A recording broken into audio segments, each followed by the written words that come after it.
Hello বন্ধুরা, দেখতে পাচ্ছেন আমাদের জমির ধান। এই ধানগুলো মূলত ২৯ ধান। আমাদের এদিকে প্রায় সকল মানুষ খাওয়ার জন্য এই ২৯ ধান চাষ করে। সকল জমিতেই ২৯ ধানের চাষ হয়েছে এবং ২৯ ধানের ফলন মোটামুটি ভালো।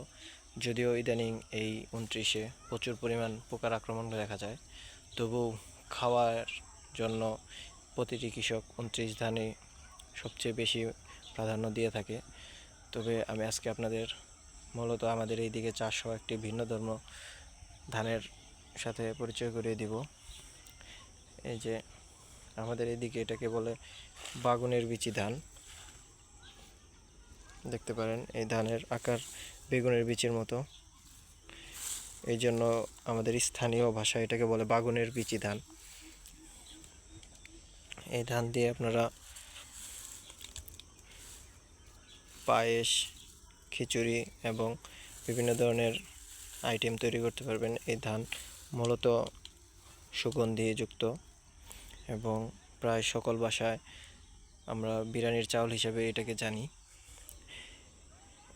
একজন কৃষক ওনার জমিতে অল্প কিছু পরিমাণ এই বেগুনের বিচি ধান এইগুলো রোপণ করেছিল।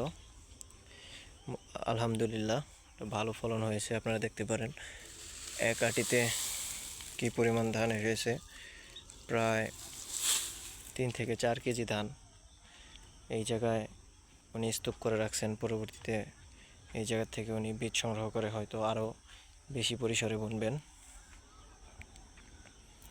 আপনারা দেখতে পারেন আপনাদের কার কার এলাকায় এই ধরনের ধান চাষ হয় আপনারা অবশ্যই জানাবেন। আমাদের এলাকায় এটা এই বছর নতুন, উনি হয়তো শখ করে এই ধান রোপণ করেছিলেন এবং আলহামদুলিল্লাহ ভালো ফলন পেয়েছেন। এই জায়গায় মূলত উনি স্তূপ করে রাখছেন।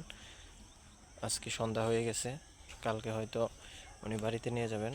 তো বন্ধুরা, আপনাদের যার যার এলাকায় এই ধরনের ধান চাষ হয়ে থাকে তারা অবশ্যই কমেন্টের মধ্যে জানাবেন যে আপনাদের কার কার এলাকায় এই ধরনের ধান চাষ হয়। এবং এই ধরনের আরও ভিডিও পেতে আমার চ্যানেলটিকে সাবস্ক্রাইব করে রাখবেন এবং পাশে থাকা বেল আইকনটি বাজিয়ে দিবেন, যাতে সবার আগে আপনি ভিডিওগুলো পেতে পারেন।